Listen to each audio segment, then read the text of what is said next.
The first thing Vanessa did after she stole my dress was stand in front of a wall of cameras and tell everyone it had been made specifically for her. The second thing she did was turn toward my fiancé with a smile, like she already knew he'd take her side. The third thing she did was walk straight toward the woman who had stitched my name into the lining of that gown. I was standing maybe 20 feet away, under those harsh white lights at the Morrison Foundation Gala, watching Celeste Arden's face shift. First recognition, then confusion, then something colder. Vanessa had no idea what she was walking into. She was wearing the Vega gown, that silver-gray piece that existed exactly once in the entire world. My mother had bought it from Celeste's very first private collection 14 years ago. 6 weeks ago, Celeste's team had added a digital provenance chip behind the inner left seam. 3 days ago, I had reported that exact dress missing from my locked dressing room. Building security had preserved the footage of Vanessa entering my apartment with Eric, and 4 hours ago, she had posted online that the gown was hers. A reporter lifted a microphone toward her. "Vanessa, is this vintage?" She touched the beaded waist with one hand and laughed. "Actually, no. Celeste made this privately for me. We wanted something no one else would have." Behind her, Eric saw me. His face went white. He pushed through the crowd. "Monica." I looked at him. He lowered his voice. "Don't do this here." That sentence would have broken me in my first life. It had broken me. I had spent years believing that keeping peace meant swallowing humiliation before anyone else could see it. Not this time. I took my engagement ring off. Eric stared at my hand. "What are you doing?" I slipped the ring into my evening bag. Then I looked past him at Vanessa, who was still smiling for the cameras in a dress she had taken from my home after I had told her in writing that she could not borrow it. "I'm doing exactly what you asked me to do for years," I said. His shoulders loosened for half a second. Then I finished. "I'm letting her have what she chose." Celeste was already walking toward us. And this time, Vanessa had stolen the one thing I was finally prepared to lose. Her excuse that I died believing I had lost everything because I had been too cruel to my best friend. That was the version Vanessa gave everyone. That was the version Eric repeated when he left me. That was even the version I whispered to myself during the last months of my first life, when my name had become something people discussed quietly over cocktails and stopped mentioning when I entered the room. Monica had changed. Monica had become obsessed with money. Monica had accused her oldest friend over a dress. Monica had destroyed her own engagement. Monica had always been possessive. The truth was less flattering to everyone except me. I had spent 10 years letting a woman take pieces of my life because I was afraid saying no would make me unlovable. Then, when I finally objected, she took the rest. My first life ended on a wet February night, 11 months after the Morrison Gala. I remember headlights, a horn, the sharp white glare on the windshield of the cab. Then nothing. When I opened my eyes again, sunlight was pouring across my bedroom floor. For several seconds, I thought I was in a hospital. Then my phone vibrated beside my face. Vanessa. I stared at the name. My heart stopped, not metaphorically, for one terrifying second. My body forgot how to work. The date on the screen was November 3rd, 11 weeks before the gala, almost a year before my death. The message opened automatically beneath my thumb. "Need your blue Arden coat tonight. Emergency. I'll pick it up at 7. Love you." I sat up so fast the room tilted. The blue coat. I remembered it. Celeste Arden full collection, midnight wool, hand-finished collar. In my first life, Vanessa had borrowed it that night. She had returned it 2 weeks later. Or I had believed she had. 8 months after the gala, an authenticator would tell me the coat hanging in my closet was counterfeit. I read the message again. "I'll pick it up at 7. Not can I borrow it? Not are you using it, I'll pick it up." I pressed my feet against the floor. Cold hardwood. Real. My room was exactly as it had been. Cream curtains. Half-read book on the chair. Eric's gray sweater hanging over the bench. My engagement ring on my left hand. I stared at the diamond. In my first life, I had worn it for 6 more months after he stopped coming home regularly. I had thought removing it meant admitting failure. This time, I turned my attention back to Vanessa's message. My fingers were shaking. I typed one word. No, I stared at it for a long moment. Then I sent it. 3 dots appeared almost immediately. Oh, seriously, I didn't answer. Another message came. I have the Stellan dinner. I told you about this, Monica. Then you aren't wearing it. That sentence did something strange to me. It did not hurt. It clarified. I walked into my dressing room. The room had always embarrassed me slightly when new people saw it. Not because I was ashamed of the clothes, but because people assumed the collection meant I had grown up rich. I hadn't. My mother, Elise, had spent 30 years working behind the scenes in costume departments, restoration rooms, independent fashion houses, and theater archives. She knew which young designers mattered before magazines did. She bought carefully. She traded. She preserved. When she died, she left me clothes instead of cash. Fabric remembers hands, she used to say. Vanessa loved that sentence. She repeated it constantly, usually while asking to borrow something. I stood among the racks and saw the room differently than I ever had before. Not as a shared playground. Not as proof that I was generous. As property. As history. As mine. The doorbell rang at 7:12. I knew who it was. I opened the door. Vanessa was wearing leather pants, a cream sweater, and the expression she used when she had decided a disagreement was too ridiculous to be real. She held up 2 coffees. Peace offering. I didn't know we were fighting. We aren't. She walked toward the entry as though I had already moved aside. I didn't. Her smile twitched. Monica, can I come in? You can. I moved. Her relief was immediate. She kissed my cheek. There she is. The old me would have smiled. The new me heard the sentence for what it was. Compliance had returned. Therefore, Monica had returned. Vanessa handed me a coffee and walked directly toward the dressing room. I followed her. She opened the door. The blue coat was where it had always been. She reached for it. I closed the door between her hand and the hanger. She stared at me. I said, "No." For a moment, Vanessa seemed genuinely unable to process the sentence. Then she laughed. "Okay, what is happening?" "Nothing." "You don't need it tonight." "That doesn't make it yours." Her face changed only slightly. "Enough. I never said it was mine. You said you were picking it up because you always let me borrow things. I'm not doing that anymore. Any of it. Not the designer pieces." Vanessa blinked. "Why, I don't want to." She waited. I had forgotten how uncomfortable a reason could become when it didn't contain an apology. Finally, she said, "Did Eric say something?" "No."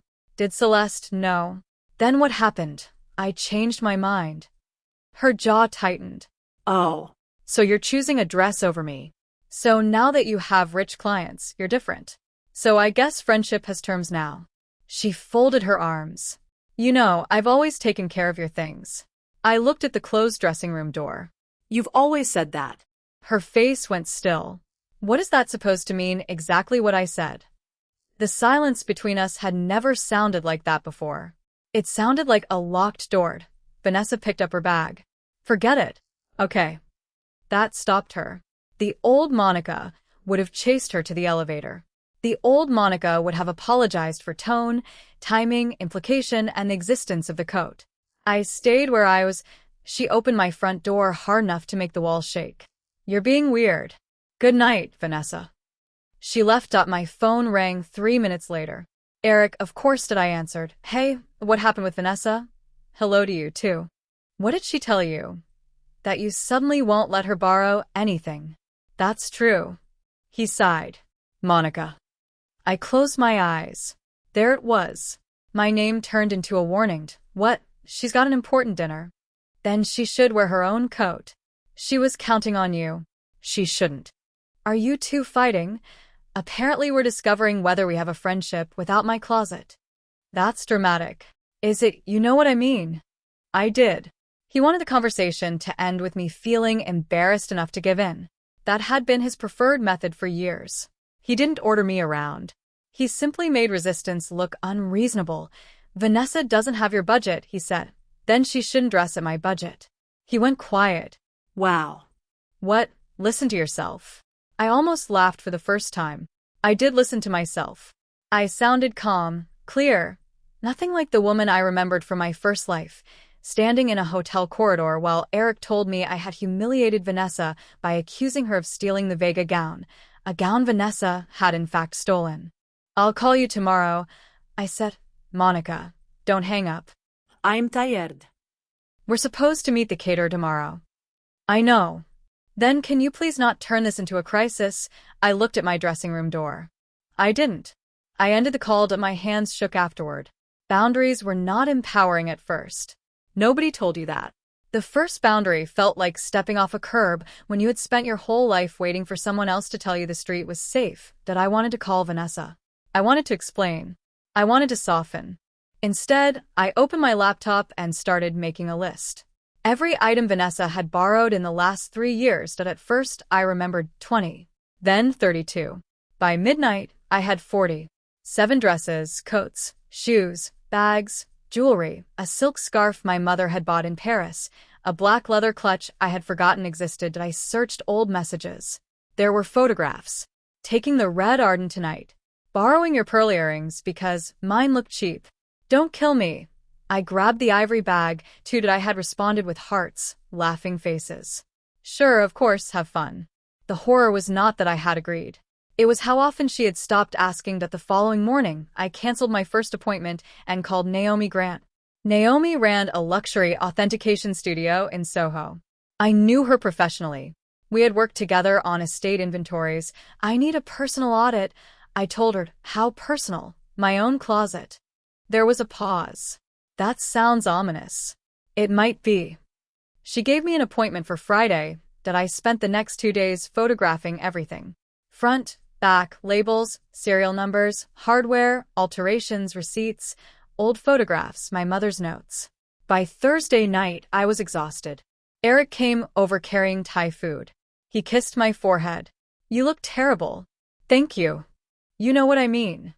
He put the food on the counter. For a few minutes, we pretended nothing had changed. That was one of Eric's talents. He could place normality over conflict like a clean tablecloth over a stain. Then he saw the numbered garment bags. "What is all this inventory?" "For work, for me." He leaned against the counter. "Because of Vanessa. Because I should have done it years ago."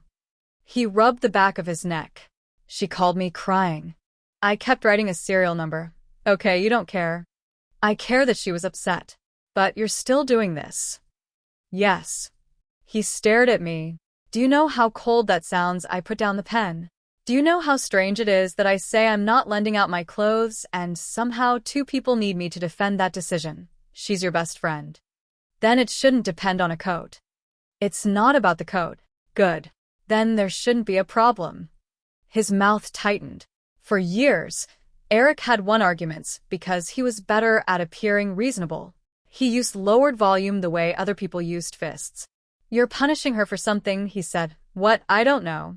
"That's what I'm asking. And I'm telling you I'm checking my belongings."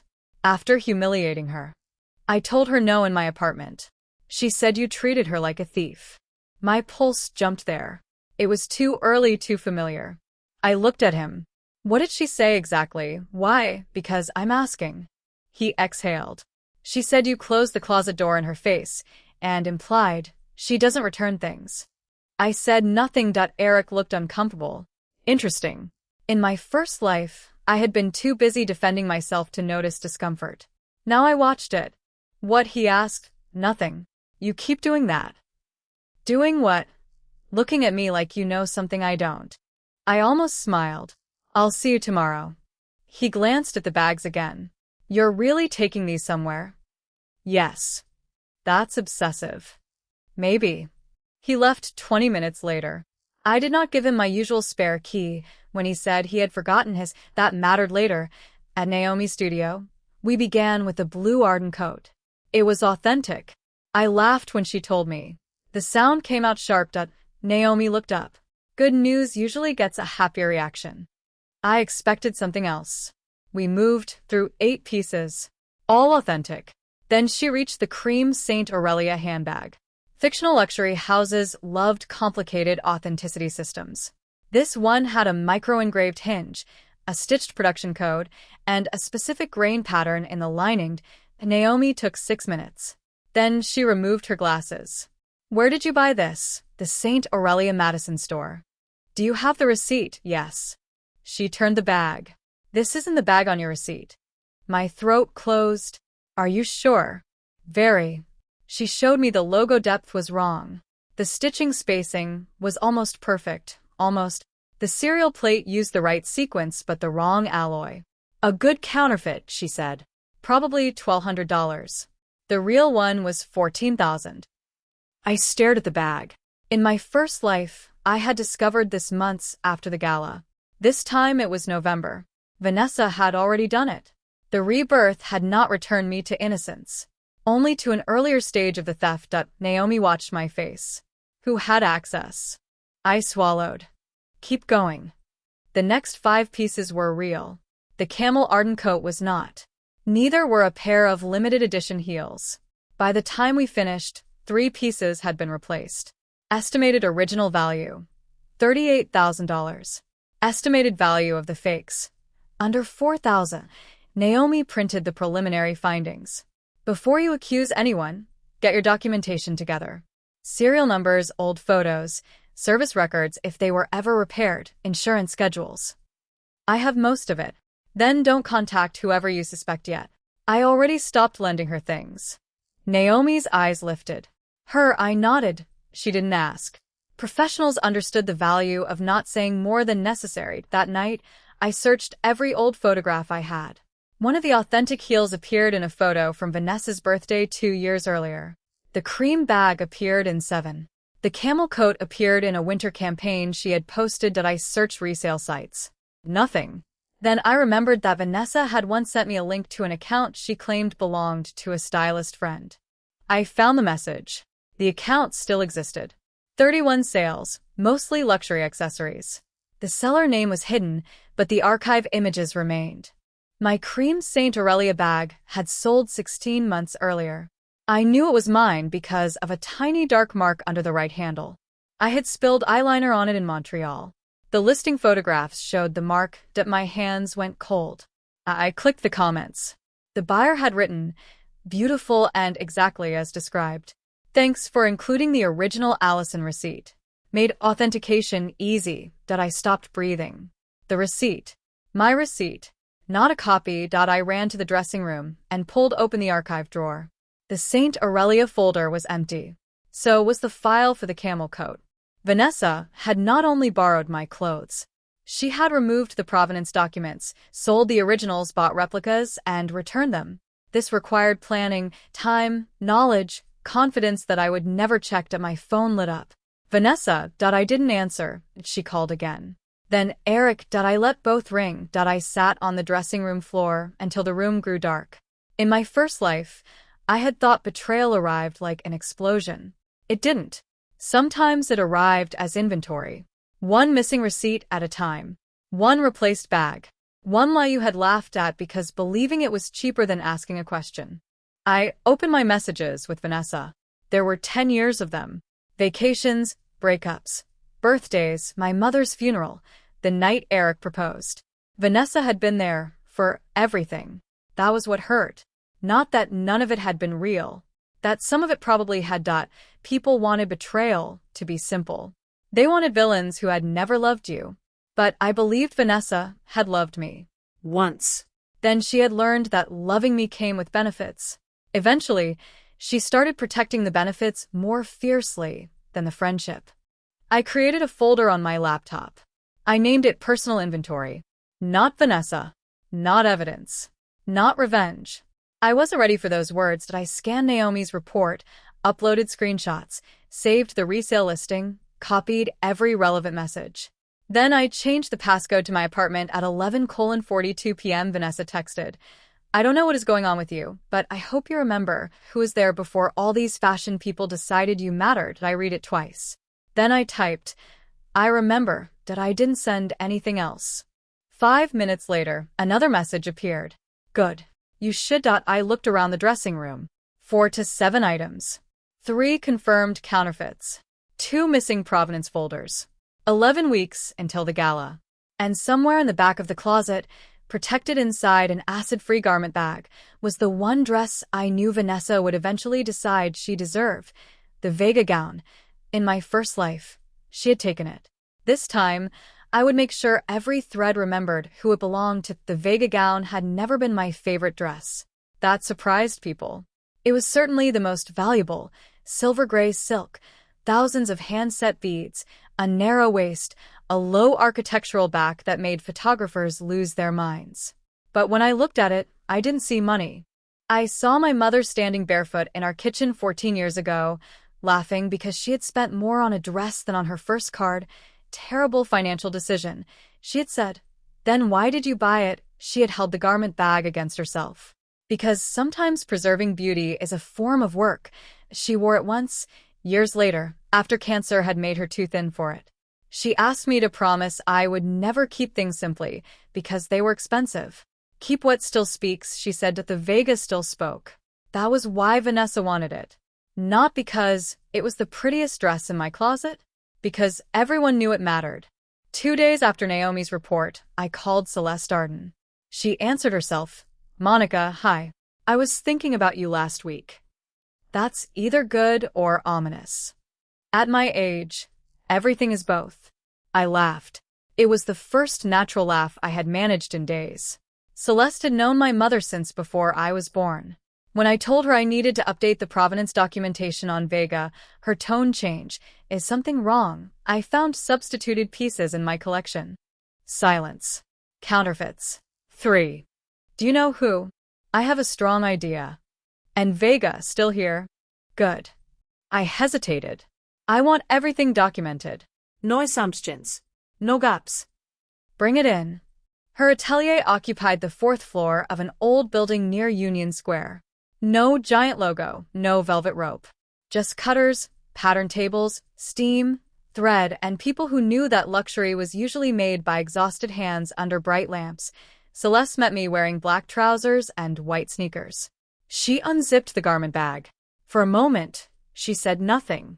Then she touched the waist. I forgot how much I hated doing this bead pattern. You told Mom it was inspired. I lied. That made me smile. She checked the original internal markings, a tiny stitched VA01 hidden near the lower seam, her initials in thread beneath a bone repair she had made after my mother caught the train on a chair. Then her archivist photographed every detail. We've been digitizing the old private pieces, Celeste said. We can add an NFC provenance tag without affecting the fabric. What does it show? Ownership record, design number, original transfer, restoration history, whatever you authorize. Can ownership be changed remotely only through authenticated transfer? Do it. She studied me. Monica, I'm not setting someone up. I didn't say you were. I'm protecting it. Good. She sat beside me. Your mother was generous. I know. Too generous sometimes. Celeste folded her hands. She used to lend pieces to everyone. I laughed quietly. Apparently, it's hereditary. Then learn from the disease. The chip was added behind the inner seam. The digital record listed Vega VA01, designer, Celeste Arden, original owner, Elise Lindstrom, transferred by estate, owner, Monica Lindstrom, status, private archive. I stared at my name. It looked almost aggressive. Ownership shouldn't have felt aggressive. That was one of the things I was beginning to understand. Celeste looked over my shoulder. We're doing a small archive presentation at Morrison in January. My stomach tightened. Of course. The gala. In my first life, Vanessa had worn Vega there after telling me she had borrowed it because she had nothing else worthy of the event. This time, I had already refused her long before she asked. Celeste continued. Pieces with personal histories, not runway looks. Things women kept. I touched the edge of the tablet. Would you want Vega? Her face lit. Absolutely. I'll bring it. You're sure? Yes. She smiled. Then let's register it now. The trap did not begin with a hidden camera. It began with a calendar entry. January 22nd. Morrison Foundation Winter Gala. Private archive display. Owner delivery. Monica Lindstrom. That afternoon, I sent Vanessa a short email.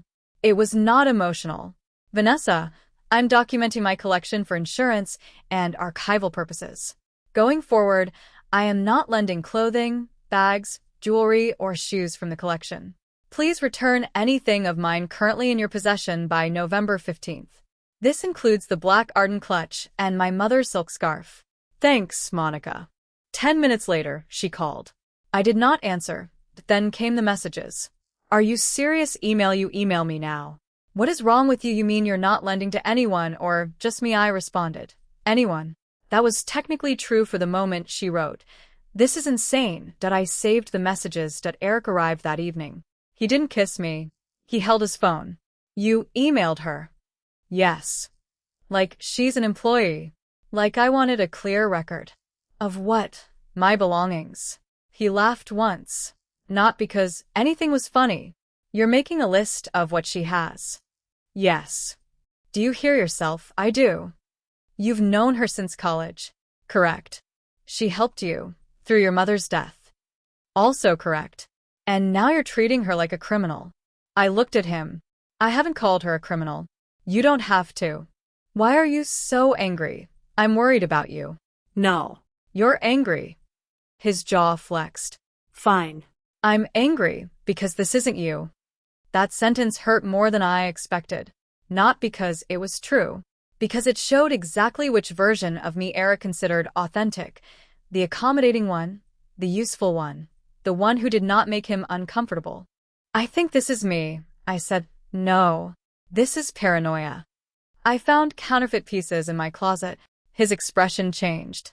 Real surprise. What, 3? What do you mean counterfeit? I mean authentic items I purchased are gone, and replicas were returned. He stared. Are you saying Vanessa did that? I'm saying I'm documenting what happened. Who else has borrowed your stuff? A few people. Then you don't know. That's right. He relaxed slightly. That fascinated me. My uncertainty comforted him. I continued.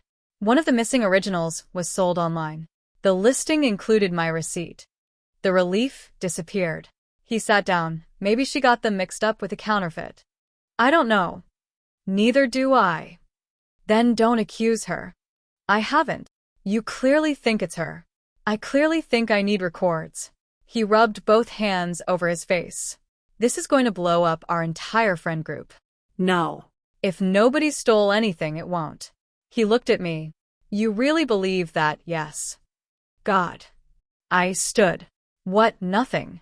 No. Say it. He looked tired. You've become so hard. My chest tightened. In my first life, that sentence would have sent me crawling backward. I would have found a softer tone, a bigger compromise. This time, I asked, hard for whom? He had no answer. 3 days later, Vanessa returned the scarf and clutch. She brought them in a grocery bag. No garment tissue, no protective boxes. My mother's silk scarf was balled in the bottom. I stared at it. Vanessa watched me. Everything there. I'll check. Of course you will. I unfolded the scarf. A small makeup stain marked one corner. My mother had never worn lipstick that color. Did this happen recently? Vanessa shrugged. It's a scarf. That wasn't my question. I don't know, Monica. I actually have a life. I looked up for half a second. I saw something behind her irritation. Fear. Then it vanished. She picked up her bag. Are we done? Almost. What? Do you still have my gold Marin heels? No. You borrowed them for Priya's wedding and returned them. They aren't here. Then you lost them. The speed of the answer was almost impressive. Vanessa stepped closer. No, I'm serious. You have hundreds of things, and now you're deciding everything missing is my fault. I didn't say that. You don't have to. You're doing this creepy investigation. I'm checking my own property. Exactly. Because you think I'm stealing from you. I said nothing. Her face flushed. Say it. I don't have enough evidence yet. The words came out before I planned them. Vanessa went completely still. Then she laughed, a brittle sound. Wow. She walked out. That night, Eric called. You told her you were gathering evidence. I told her I didn't have enough evidence to accuse her. That's worse. Why? Because now she thinks you're building a case. I looked at the phone. Why does that scare her? Monica, no. Answer me. You're turning everything into a courtroom. You're the lawyer. Don't do that. Do what? Use your job to make some point. I sat at my kitchen table. Did Vanessa ask you to call me? No. I waited, he sighed. She called me upset again. You're her best friend. Then she should call me. She says she can't talk to you anymore. We spoke 3 hours ago. You interrogated her about shoes. They're my shoes. Do you even hear how ridiculous that sounds? There was again. Just things. Only clothes. Just a coat. Just a bag. Just shoes. Every object became insignificant the moment I objected to losing it. Does something have to be expensive before I'm allowed to care? I asked. It's not about the money. Then why should I give it away? Silence. That was becoming my favorite answer. Over the next month, I completed the inventory. 7 questionable items. 4 confirmed counterfeits. 1 missing pair of shoes. 2 missing receipts. 1 luxury belt that had been lost during a trip Vanessa took without me. The resale account connected 3 of the originals. Not enough to prove everything. Enough to understand the pattern. I did not confront her. Instead, I changed the locks. The building used a combination of smart access and physical backup keys. Lena Ortiz, the property manager, helped me revoke old guest permissions. Anyone you want permanently blocked? She asked. I hesitated. Vanessa Vale. Lena typed. Done. And guests can't issue guest passes. Only primary residents. I nodded. Eric was not a resident. He had a partner access credential because we were engaged. I had forgotten that. Can my partner credential generate temporary visitors? Lena checked. Yes, you've enabled it. Can I disable that? Sure. I almost said yes. Then stopped. In my first life, Eric had let Vanessa into my apartment while I was at a fitting. He claimed he was helping her retrieve earrings. 3 hours later, the Vega gown was gone. If I disabled the option now, I would prevent that exact path. That should have been my goal. Except prevention would leave one unanswered question. Would Eric respect a direct boundary if I clearly gave him one? I didn't need to tempt him. I only needed to stop protecting him from making a choice. Leave it enabled, I said. Lena looked at me. Okay. But can I get notifications when it's used? Absolutely. Do that. That night, I emailed Eric. I kept the tone neutral. I have updated apartment access because of the inventory issue. Please do not give anyone access to the apartment without asking me first. No one has permission to enter the dressing room or remove clothing, bags, jewelry, or archive materials. Thanks. He responded 7 minutes later. Understood. I stared at the word. Then I saved the email. 6 weeks before the gala, Vanessa finally asked about Vega. We were at June's birthday dinner. Vanessa had spent the evening pretending nothing was wrong. She laughed loudly, ordered champagne, posted 3 videos. Then June mentioned the Morrison Gala. I finally got tickets. Vanessa looked at me. You're going, right? Yes. What are you wearing? I haven't decided. I lied. Her eyes narrowed. The silver one. I sipped my wine. Which silver one? She rolled her eyes. Don't be annoying. Vega. June leaned forward. I've never seen that one in person. Vanessa smiled. It's insane. The possessive pride in her voice made my skin crawl. June looked at me. Your mom's. I nodded. Vanessa said, Monica lets me wear it sometimes. My glass stopped halfway to my mouth. She had never worn it. Not once. In my first life, the gala had been the first time that I put the glass down. No, I don't. Vanessa laughed. Okay. She was going to. No. The table went quiet. Vanessa's face changed. Really, she stared at me. Can I borrow it from Morrison? No. June looked between us. Vanessa smiled, but the smile had sharpened. You're not even wearing it. It's part of the archive presentation. What does that mean? Celeste's team is displaying several privately owned pieces. So it'll be sitting on a mannequin probably. And you'd rather put it on a mannequin than let me wear it? Yes. June looked down at her plate. Vanessa laughed under her breath. Unbelievable. I met her eyes. You ask. I thought we were getting past this. There isn't anything to get past. You know what? Fine. She grabbed her phone. I bought something better anyway. I remembered that sentence from my first life almost exactly. Back then, she had said it after I initially hesitated to lend Vega. The next day, she had apologized. Then I had caved. This time, I only said, "Great." She left dinner early at 11:18 p.m. My apartment access app sent a notification. Partner access. Temporary visitor pass requested. Requested by Eric Brooks. My heartbeat slowed. Not accelerated. Slowed. I opened the request. It was scheduled for January 19th, 3 days before the gala. I took a screenshot. Then I messaged Eric. Saw the visitor request. Who is it for? His reply came 12 minutes later. Probably a mistake. I'll check. Probably. I saved that too. Everything had a number now. Every dress, every key, every entry, every answer. And for the first time in my life, so did every lie. 3 days before the gala, Eric took me to our wedding venue for the final tasting. The irony was almost elegant. We sat beneath hanging lights while a chef explained whether we preferred lemon beurre blanc or roasted garlic jus. Eric chose the fish. I watched his hands.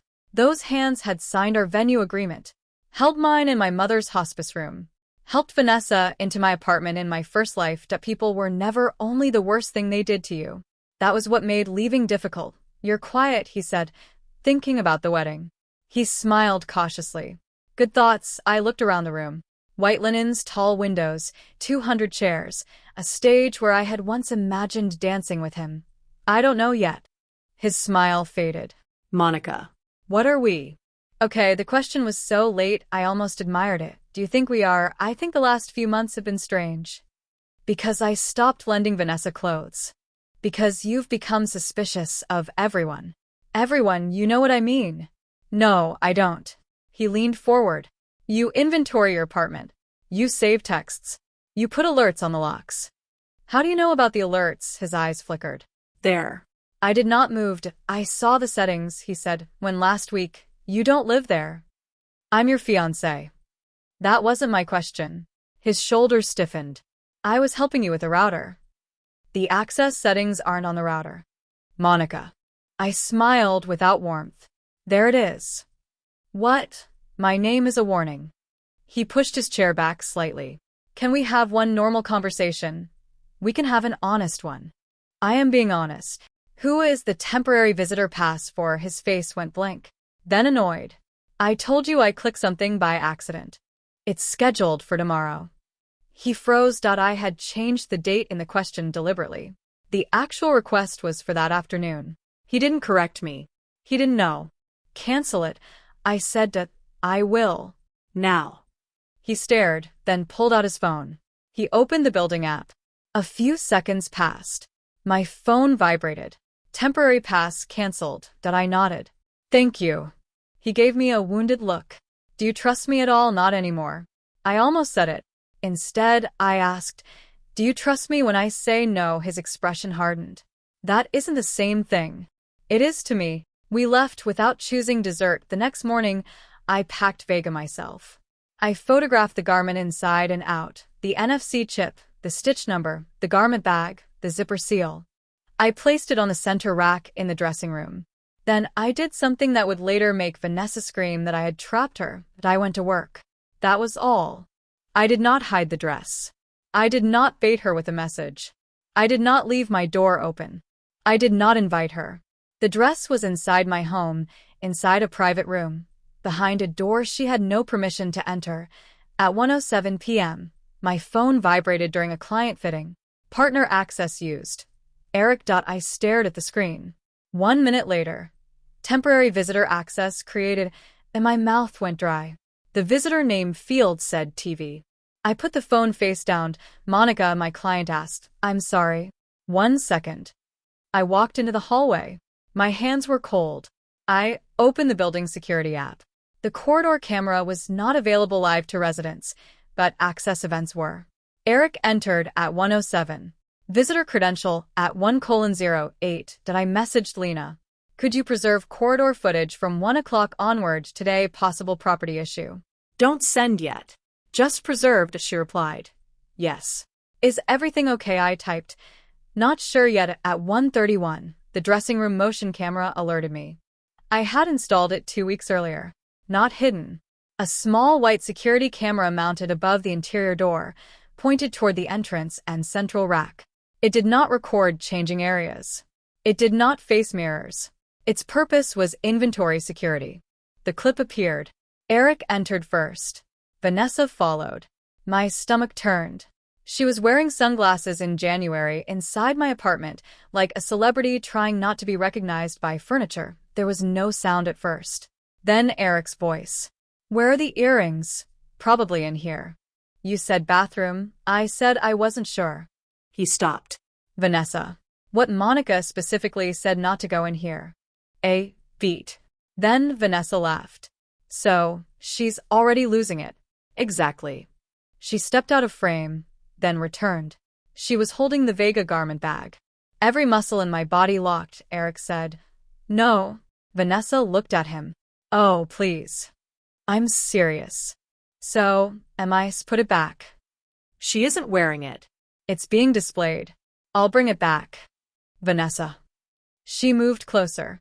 The expression on her face was intimate, confident, familiar. Are you going to tell her he looked away? That was the moment. Not when she took the dress. Not when she lied. That he looked away. Vanessa smiled. I didn't think so. She walked toward the door with the garment bag. Eric followed. At the threshold, he said, No damage. I know. And after, you bring it straight back. Obviously. The clip ended and I stood in the hallway of my client's studio and felt my engagement end. Not with screaming. Not with betrayal in bed. With a man saying no damage to a woman carrying property out of my home. He had heard me. He had understood me. He had simply decided my boundary was negotiable. When I wasn't present, I went back into the fitting. I finished my work. That shocked me later. Grief did not stop the clock. Pins still needed adjusting. Invoices still needed sending. At 4:30, I returned home. The garment bag was gone. I photographed the empty rack. Then I called the building manager, then Naomi, then Celeste. Finally, I called the local precinct's non-emergency line and asked how to document missing high-value property when I had videos showing who removed it. The officer who spoke with me did not kick down anyone's door. He did not race to Vanessa's apartment. Real life was less cinematic. He gave me an incident number and told me to preserve evidence and provide valuation documents. That was enough. I emailed the gala security coordinator because Vega had been pre-registered for the archive presentation. Subject: registered archive garment, missing before event. I attached the ownership record. I did not mention Vanessa's name publicly. At 6:12 p.m., Eric walked into my apartment. He saw the empty rack. Then he saw me. I was sitting at the dining table. My engagement ring was in front of me. His face lost color. Where is it? I asked. Where's my dress? He closed the door. Monica, listen. Where is my dress? Vanessa has it. How did she get it? He rubbed his face. I let her in to get earrings. Did you give her permission to take the dress? No. Did you stop her? I tried. Did you call me? No. Did you call security? No. Did you take it back? No. He stared at the ring. This is not what it looks like. I almost smiled. What does it look like? She was upset. That explains theft. Don't call it theft. She removed property from my home after I explicitly refused to lend it. She plans to return it. That isn't permission. Monica, come on. No. His voice rose. It's a dress. I looked at him. There it was. The sentence that had followed me through 2 lives. I pushed the ring across the table. And this is a ring. His face changed. Don't. Why, it's only jewelry. That's not fair. Neither was the comparison. He didn't touch the ring. You're ending our engagement over this. No. Then what are you doing? I'm ending our engagement because I told you no. You had no permission to remove anything from my dressing room.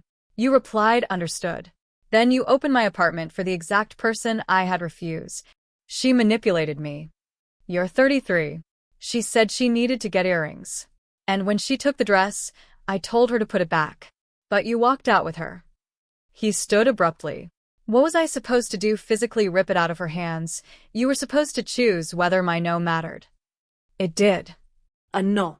It mattered until respecting it became uncomfortable. He stared at me. I continued. That's been our entire relationship. That's insane. Every time Vanessa wanted something from me, you asked me to give it to her. because saying no created tension. Every time your mother wanted us to change wedding plans, I was supposed to compromise because she was stressed. Every time work interrupted our plans, I was supposed to understand because your job mattered. Peace always came from my side. Marriage requires compromise. So does friendship. Why am I the only person required to provide it? He had no answer. His eyes dropped to the ring. Give me a day. No. Monica, no. What are you going to do about Vanessa? I've documented the dress as missing. His face sharpened. You called the police. I created an incident record. Jesus Christ. I also notified the event. Why would you do that? Because the dress was registered for display. You're going to humiliate her. I stared at him. She hasn't even arrived yet. His silence told me everything. You know she's wearing it. I assumed. Did you know before today? No. I didn't believe him. But I didn't need to prove every lie tonight. I want your access credential deactivated. Monica. Tonight. You can't be serious. I am. This is my home too. No. You stay here. You don't live here. Your name is not on the lease. We're getting married. Not anymore. He went pale. The ring remained between us. I love you. The words hurt. I hated that. I wanted love to become false just because someone had failed me. It didn't. That was the cruel part. I love you too, I said. His face softened desperately. I picked up the ring. Then I placed it in his palm. But I don't trust you. He closed his fingers around it. Those aren't the same thing. I know. I stood. That's why love isn't enough. He left at 7:03. At 7:05, I called Lena and revoked his credential. At 7:11, I removed him from my emergency contacts. At 7:18, I froze the wedding-only joint credit card. At 7:26, I emailed the venue coordinator asking for the cancellation provisions in our contract. I did not sleep the next day. Vanessa called 23 times. I answered the 24th. What? She snapped. Hello. Did you report the dress stolen? I reported it missing from my home. I borrowed it. No. You knew I wanted it. Yes.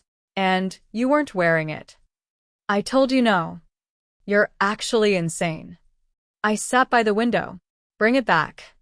I will. After. Bring it back now. No. The word was deliberate. Mocking. She wanted me to hear my own language thrown at me. I did. It sounded different when attached to my property in her possession. Vanessa. What? If you wear that dress Friday, you are making a choice. Oh, stop threatening me. I'm not threatening you. You reported it stolen. I documented what happened. Because you want to embarrass me. No. You've wanted this for months. What? To prove you're better than me. I closed my eyes. There it was. The thing beneath the clothes. Not money. Not fashion hierarchy. Vanessa had spent years borrowing my things while resenting me for owning them. I never thought I was better than you. Easy for you to say. I paid for most of those things. Your mother gave you half of them. That doesn't make them yours. She laughed bitterly. You always do that. Do what? Act like you earned everything. I didn't. Some of it was inherited. Exactly. And I had to build everything myself. Then why did you build it using my closet silenced? I regretted the cruelty immediately. Not because it was untrue. Because I had finally said the thing we had spent years avoiding. Vanessa's voice went quiet. You think you're so smart now. No. You think because you made your little spreadsheet, everyone will suddenly see me as some criminal. I think the dress should come back. After Friday. No. Too bad. She hung up. Friday afternoon, 4 hours before the gala, Vanessa posted a photograph. Only the lower half of the gown showed. Silver beads, gray silk. The caption read, Custom 1 of 1. Some things are worth waiting for. I stared at it. Then I took a screenshot. Naomi texted 30 seconds later. Is that Vega? Yes. Oh, hell. Celeste called. Monica. I saw it. What do you want me to do? That question mattered. Not what should I do. What do you want me to do? I looked at the photograph. In my first life, I had rushed to the gala terrified. I had confronted Vanessa before she reached the ballroom. Eric had pulled me aside. Vanessa had cried. Guests had watched. By the time anyone examined facts, the story was already about my behavior. At this time, I said nothing. Celeste was silent. Nothing. Let her arrive. Monica, the dress is registered. Correct. The provenance record is active. Yes. The event security team has my missing property notice. They confirmed it. Then let her arrive. I hung up. I dressed in black. Not because I wanted to look intimidating. Because it was mine. At 7:30, I entered the Morrison Foundation Gala alone. At 7:42, Vanessa arrived wearing the evidence. The Vega gown looked beautiful on her. I wish I could say otherwise. I wish betrayal ruined symmetry. It didn't. Vanessa had always been beautiful. Tall, dark hair, the kind of face cameras understood instantly. The silver-gray silk moved around her as she stepped onto the carpet. Photographers called her name. She turned, smiled, placed one hand at her waist. Eric arrived 30 seconds later. He wasn't dressed to match her. That detail mattered to me then. It shouldn't have. Grief makes accountants of us. We count every small thing because the large thing is too expensive to understand. He saw Vanessa. Then me. Then the dress. His face tightened. A reporter asked Vanessa about it. She laughed. Actually, Celeste made this privately for me. My body went cold. That was new. In my first life, Vanessa had said I loaned it to her. Now, because I had already told people I wasn't lending clothes, she needed a different story. So she upgraded the lie. We wanted something no one else would have. She continued across the carpet. Celeste turned. Her eyes found mine. I did nothing. That was the hardest part. Not moving. I had spent my entire life rushing to correct people before their choices could fully reveal them. I rescued, explained, covered, softened. This time, I waited. Vanessa gave 2 more interviews. In one, she called Vega my custom archive piece. In another, she said she had been saving it for the right night. Every statement was recorded. Every statement moved the situation farther from misunderstanding. Eric crossed the room toward me. Monica. I looked at him. Don't do this here. Do what, you know what? She seems to be enjoying herself. His jaw tightened. She shouldn't have said it was hers. I didn't know she would. Okay. Can we handle this privately? She made the claim publicly. That doesn't mean you have to destroy her. I looked past him. Vanessa was posing beside a sponsor wall. I haven't spoken to her. You reported the dress before she wore it. Because you knew she would. Because I watched her remove it from my dressing room. He lowered his voice. You could have stopped this. That sentence almost made me laugh. How? You knew she had it. You could have gone to her apartment and done what? Talked to her. I did. You could have involved me. You were involved. His face changed. I continued. You were standing beside her when she took it. I told her not to. And then you left with her. I made a mistake. Yes. His eyes dropped to my left hand. No ring. His mouth tightened. This doesn't have to be permanent. It is. Monica. Celeste reached us. She did not look at Eric. Monica. Security has asked whether you want them to proceed. Proceed with what? Eric asked. Celeste finally looked at him. Verifying a registered archive piece currently being represented as someone else's property. His face went white. Monica, please. I turned to Celeste. Yes. We did not make a scene. Vanessa did that herself. A member of the event security team approached her discreetly after she stepped away from the cameras. He asked whether she would come to the archive display area. She smiled, assuming it was some kind of designer introduction. I followed several paces behind. The archive room was smaller than the ballroom. Glass cases. Museum lighting. 6 pieces from private collections. 1 empty display form. The label beneath it read, Vega 2012. Celeste Arden Private Collection. Elise Lindstrom. Vanessa saw it. She stopped for the first time that night. She looked afraid. What is this? Celeste answered. The dress you're wearing. Vanessa laughed too quickly. No. This one was made for me. Celeste's expression did not change. I made Vega once. Vanessa looked at me. Hatred flashed across her face. Then vanished. Monica told me I could wear it. Eric had followed us in. I watched him close his eyes at interesting. She had changed the story again. I took out my phone. No, I said. Vanessa's voice sharpened. Yes, you did. No. You said I could borrow it after you decided what you were wearing. I have the messages. Messages don't show every conversation. True. Hope entered her face. Then I continued. That's why I also have the email where I told you I was no longer lending anything from the collection. Her lips parted, and the message from June's dinner where you asked specifically about Vega, and I said no. That was weeks ago, correct? You changed your mind. No. You told Eric. Every face turned toward him. Eric looked trapped. Good. Not because I wanted him to suffer. Because for years, he had survived by making me absorb the discomfort created by everyone else's choices. There was nowhere to move it now. I never told you she could take it, he said. Vanessa stared. You let me in to get your earrings. Her face changed. So you're doing this. I'm telling the truth. She laughed, a short, disbelieving sound. Now I almost felt sorry for her. Almost. The security manager spoke. Ms. Vale, we only need to establish the garment's ownership and determine whether the registered owner authorized its removal. Vanessa folded her arms. It's a misunderstanding. Then it should be easy to resolve. Celeste gestured toward a privacy screen. My archivist can scan the internal tag without requiring you to remove the gown publicly. Vanessa stepped back. No. Celeste's eyebrows rose. You just said I made it for you. I don't want people touching me. Then you may remove it privately. No. The security manager stayed calm. Ms. Vale. Vanessa looked at me. You planned this. The room went quiet.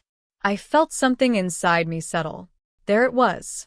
The accusation I had known would come. You knew I'd wear it, she said. I knew you wanted it. You set me up. I told you no.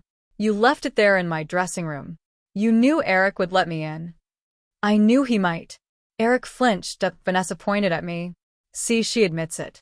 I looked at her finger. Then her face. The trap was a locked closet, and the word no. Nobody spoke. I continued. You defeated both. Celeste's archivist looked down, hiding what might have been a smile. Vanessa's eyes filled with tears. In my first life, tears had been the turning point. The moment everyone stopped asking what happened and began asking why I was hurting her. This time, nobody moved. Because facts had arrived first. I needed one dress, she whispered. No. You have hundreds. That isn't relevant. You weren't even wearing it. Also irrelevant. Do you know what this event means for me? No. Exactly. You don't care. I almost answered, then stopped. Vanessa was trying to return us to the old argument. Need, feelings, relative wealth, friendship. All the subjects where my ownership could be diluted into selfishness. I unlocked my phone. I opened the digital provenance page. The security manager scanned the tag through the lining.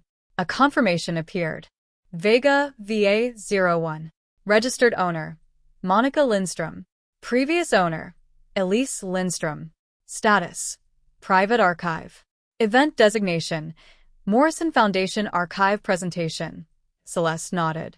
That's the piece. Vanessa stared at the screen. Her shoulders dropped. Eric whispered, Jesus. I looked at him. He had seen the camera footage. He knew. Yet some part of him had still hoped reality might become negotiable under enough social pressure. The security manager asked, Ms. Lindstrom, do you want the garment returned now? Yes. Vanessa's head snapped up. In front of everyone, no. There's a private dressing room. You want me to walk out in underwear, Celeste said. We'll provide another dress. That humiliation was Vanessa's final escape route. If she could make the consequence cruel enough, maybe the original act would disappear. I don't want her humiliated, I said. Vanessa laughed through tears. You've already humiliated me. You told reporters the dress was yours. Because I knew you'd do this. Then why wear it? She stopped. I had never asked that question in my first life. Why wear it if you knew I would object? Why keep pushing if you believed I was unreasonable? Why enter my home? Why take the exact thing I had denied you? Because Vanessa had not believed I would follow through. That was the whole story. Not only hers. Eric's too. They did not think I had no boundaries. They knew where my boundaries were. They simply believed I would abandon them before they experienced consequences. Vanessa disappeared behind the dressing screen. 10 minutes later, she emerged wearing a simple black evening dress provided by the venue. Vega rested inside its garment bag. The archivist sealed it. Vanessa stood by the door. Her makeup was still perfect. Her face wasn't. "Are you calling the police?" she asked. "I already made an incident report." She flinched. "It's returned." "That matters. You said you wanted it back." "I did. So we're done." No. Her eyes widened. "What else do you want?" I thought about that. For years, I would have said an apology. Understanding. The old friendship. Proof that I mattered. Now I knew better. "I want an accounting of every piece of mine you've sold or replaced." Her face went blank. Eric looked at me sharply. Vanessa said, "I don't know what you're talking about." I opened Naomi's report. The photographs appeared. Cream Saint Aurelia bag. Camel Arden coat. Marin shoes. Production differences. Serial records. Then the resale listing. Vanessa's face drained, and I showed the screenshot with the buyer's comment. "Thanks for including the original Lindstrom receipt." And nobody spoke. Vanessa looked at Eric. He stared at the floor. "That told me something. Did you know?" I asked. His head snapped up. "No." "Did you know she was selling my things?" "No." Vanessa said, "They were gifts." I almost admired the speed. "Which one's the bag?" "You told me you returned it." I got confused. "The coat. You said I could keep it." "Then why return a counterfeit?" Her mouth closed. "The shoes." Silence. Celeste looked sick. Not triumphant. Sick. I understood. This was ugly. Publicly satisfying from a distance, perhaps. Up close, it was the death of something.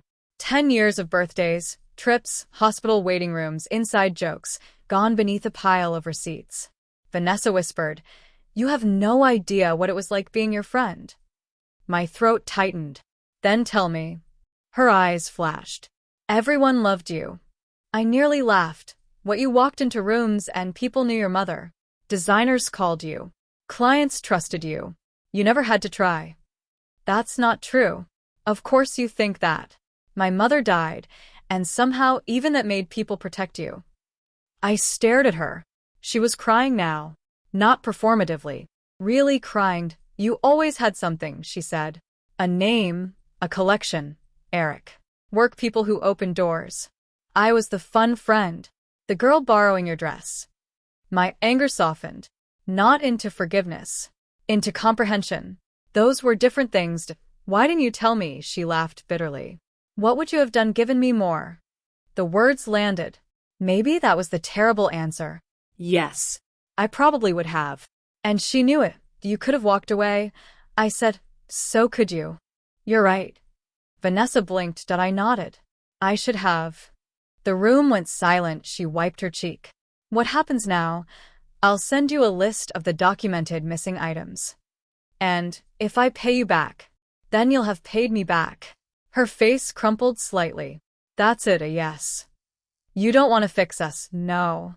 That was the first truly cruel thing I gave her. Not punishment. Finality. She had expected rage because rage still connected us. I gave her an ending. Vanessa left through the service corridor. The event security manager kept copies of the records. Celeste took Vega into the archive area. Eric and I stood alone near the empty display form. "Can we talk?" he asked. "We are." "Not here." "Why not?" "Because this is insane." "She stole from me." "I know." "You helped her enter." "I know." "You watched her leave with the dress." "I know." "Then what part is unclear?" He stepped closer. "My part." I laughed softly. "Your part is the clearest. I made one bad decision." No. "You made the same decision over and over." "What does that mean?" "Every time she pushed, you asked me to bend."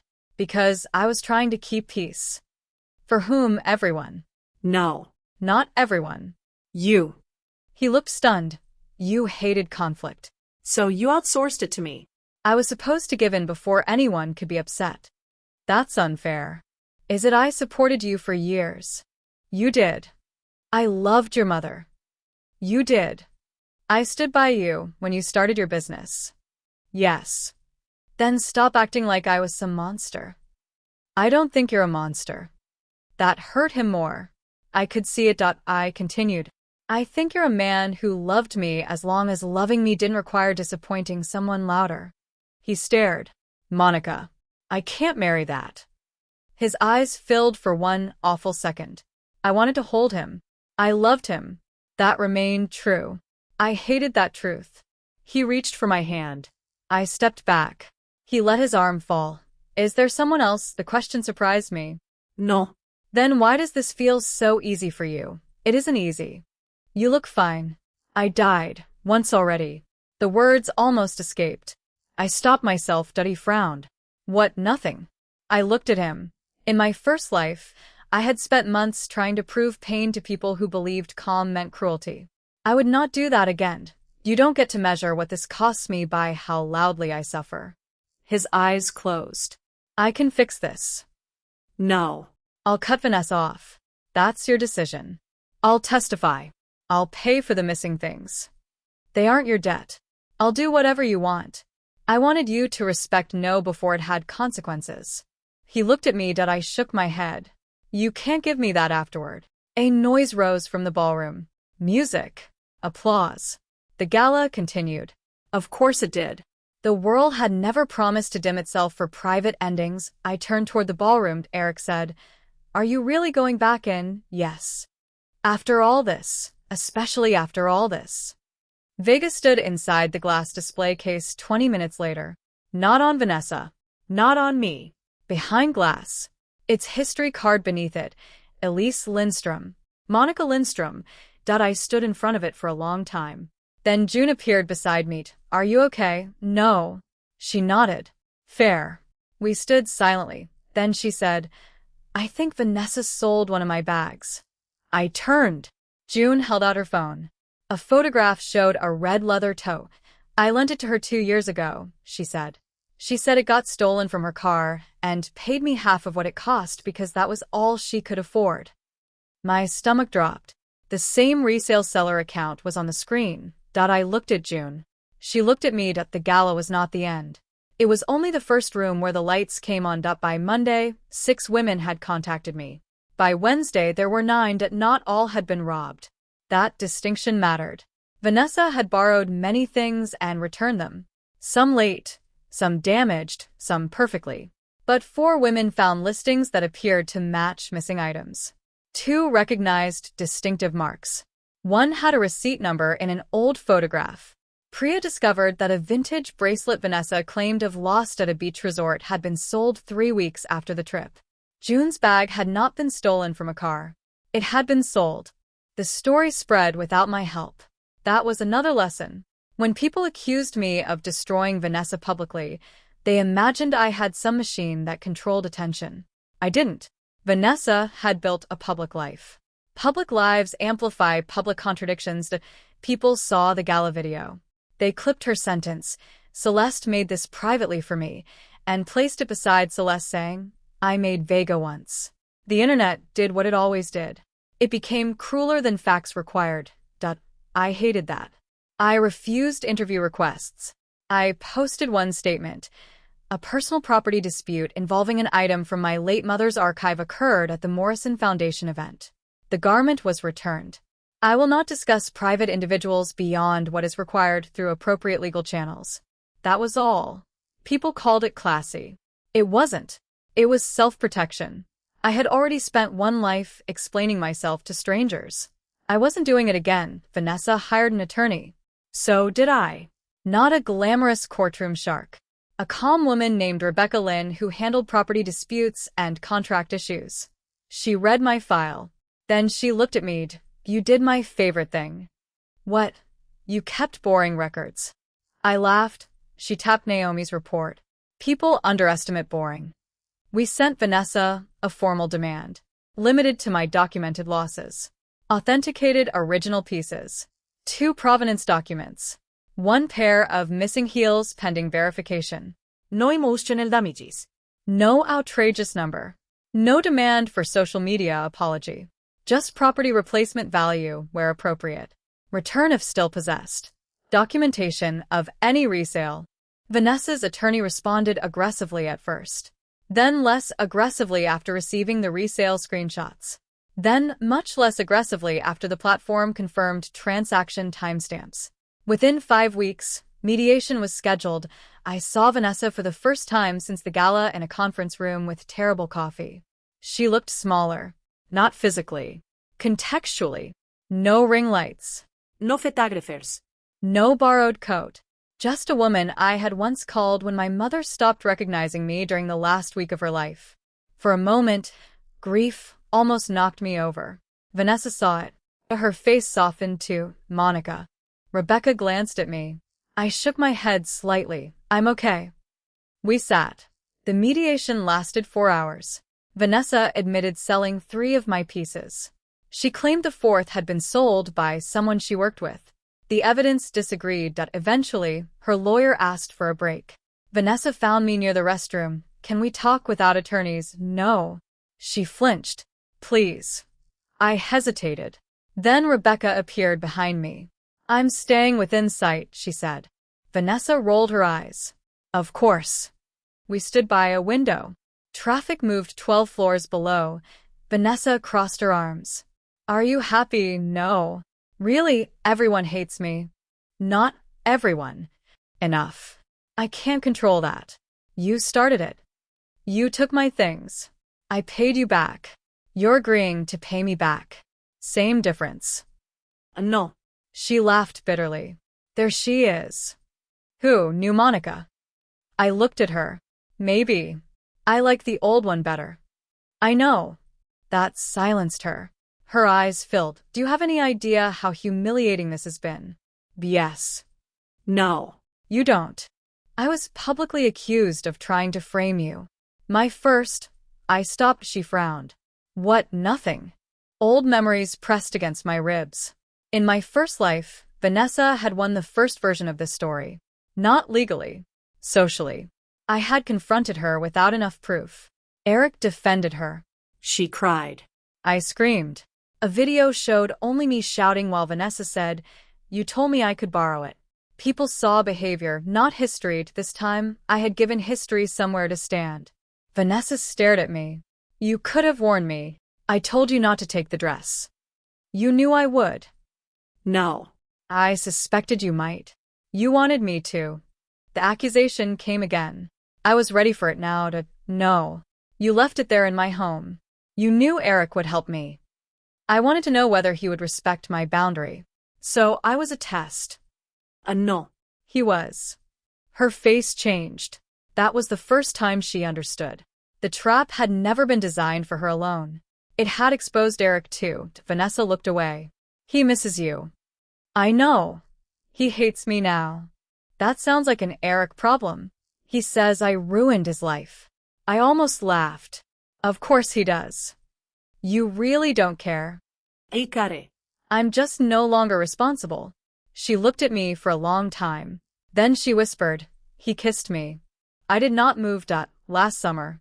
Before the inventory. Before the gala. In my first life, I had suspected something. Never known. Once I asked twice. I nodded. She stared. That's it. What do you want me to do? I don't know. Did you sleep together? No. Did you want a silence? Yes, she said. I looked out the window. Oddly, the answer did not break me. Maybe there was nothing left in that structure capable of collapsing. Did he? Yes. Why didn't you? Vanessa laughed through tears.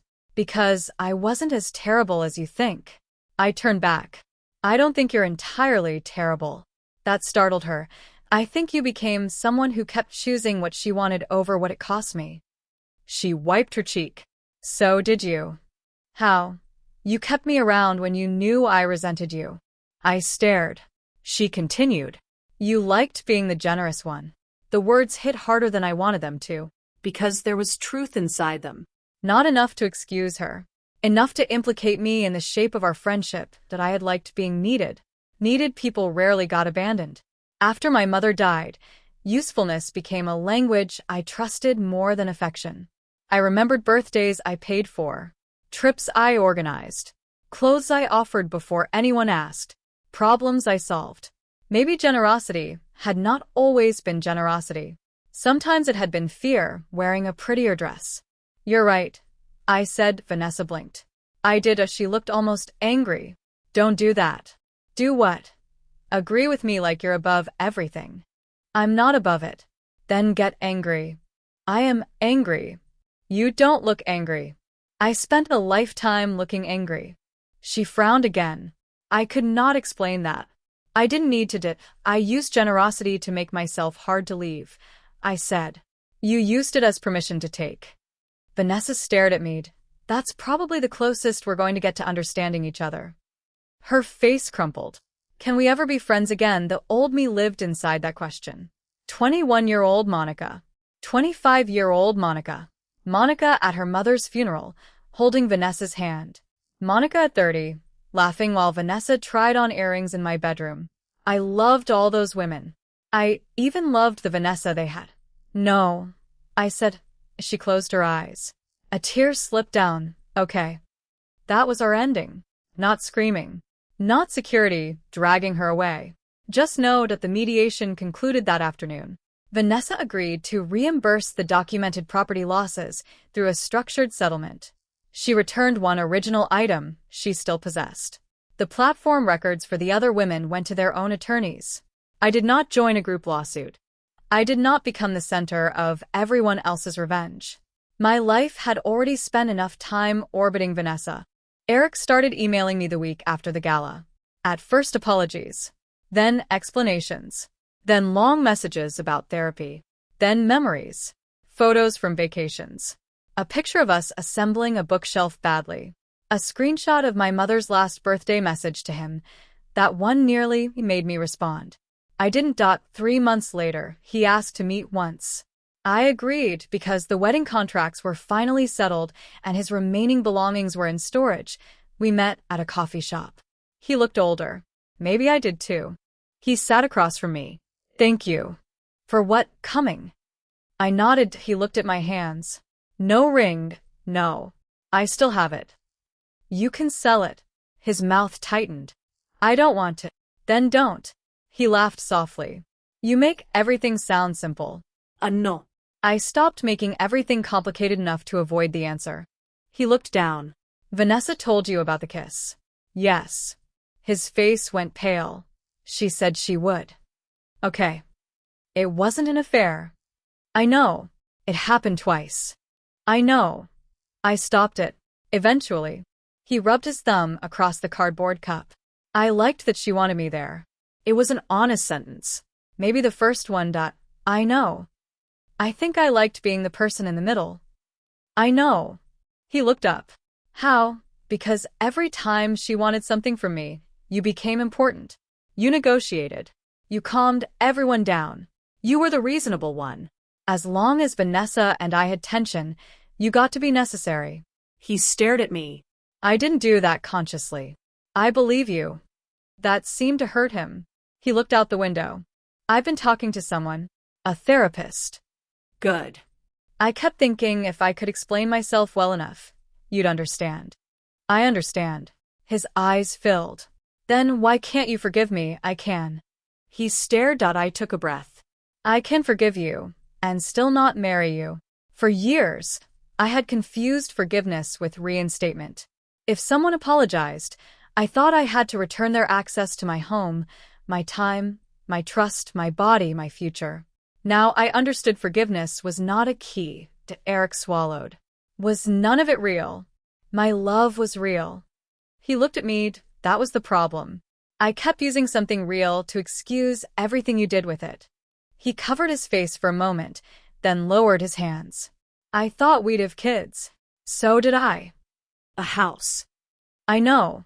Christmas with your mother's terrible silver ornaments. I laughed before I could stop myself. He smiled sadly. She did have terrible ornaments. The worst. We sat with that grief without negotiation. Finally, Eric reached into his coat. He placed a small envelope on the table. My access card. It was deactivated months ago. I know. Then why? I wanted to give it back. I looked at the card. A symbol. Nothing more. Okay. I put it in my bag. He stood. So this is really it? Yes. He nodded. Then he left. I did not watch him through the window. That mattered to me. Not because it proved I didn't love him. Because I finally understood I did not need to witness someone leaving in order to survive it. 6 months after the gala, I sold 23 pieces from my collection.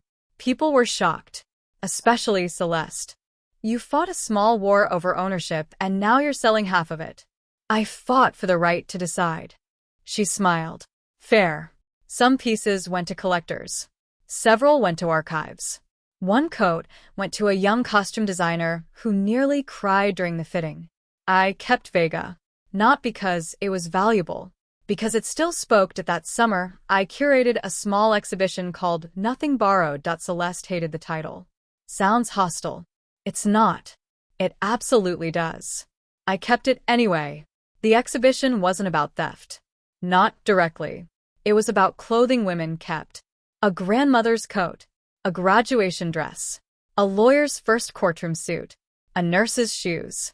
A widow's scarf. A drag performer's hand sequin jacket. Objects people had carried through versions of themselves. Vega stood near the center, behind glass. Its label did not mention Vanessa. That surprised people who knew the story. They expected the dress to become a monument to revenge. I refused. Vanessa had already occupied enough of its history that I wrote about my mother instead. Elise Lindstrom purchased Vega in 2012 after declaring it a catastrophic financial decision. She wore it once. She preserved it for 11 years. Her daughter kept it for reasons that changed over time. On opening night, June stood beside me. You know people are going to ask about the gala. They already have. What are you telling them? Nothing. You're no fun. I've been told. She bumped my shoulder. Across the room, a young woman in her 20s stood in front of Vega. She was reading the label. For a strange second, I saw myself. Not the dead woman from my first life. The old living one. The Monica who believed love had to be proven through access to my phone buzzed. A message from a new client. She was helping catalog her late mother's jewelry. We had worked together twice. The message read, weird question. My friend keeps asking to borrow mom's necklace for her wedding. I don't want her to, but I feel selfish because it's just sitting in a box. Is that ridiculous? I looked at Vega. Then I typed. No, I paused. Added. You never need a better reason than I don't want it, she replied almost immediately. Thank you. I needed someone to say that. I put my phone away. June handed me a glass of champagne. Everything okay? Yeah. For once. The answer was simple. I had spent years thinking boundaries were walls built after love failed. I knew better now. They were doors. Doors could open. Doors could close. The important part was knowing the handle belonged on my side too. Later that night, after the last guests left, I walked through the exhibition alone. The lights were dimmed. Glass reflected glass. I stopped in front of Vega. In my first life, I had seen Vanessa wearing it and thought the theft was the worst thing she could do. It wasn't. The worst thing had happened long before. I had taught both Vanessa and Eric that my discomfort was temporary. That my no meant convince me. That my property meant ask again. That my generosity meant entitlement. That my love meant access without end. I could not change the years I had spent doing that. I could not turn Vanessa back into the girl who shared ramen with me in college. I could not turn Eric into the man I had imagined at our wedding. I could not save my mother. I could not retrieve the first life, but I had been given another one. And in this one, I finally understood that rebirth was not waking up earlier. It was refusing to repeat yourself. I touched the glass case lightly. Then I switched off the final light. Vega disappeared into shadow. I walked toward the exit. My phone remained quiet. No one needed my coat. No one needed my bag. No one needed me to make myself smaller. For the first time in a very long time, nothing was being borrowed, neither were my clothes. Neither was my time. Neither was my life.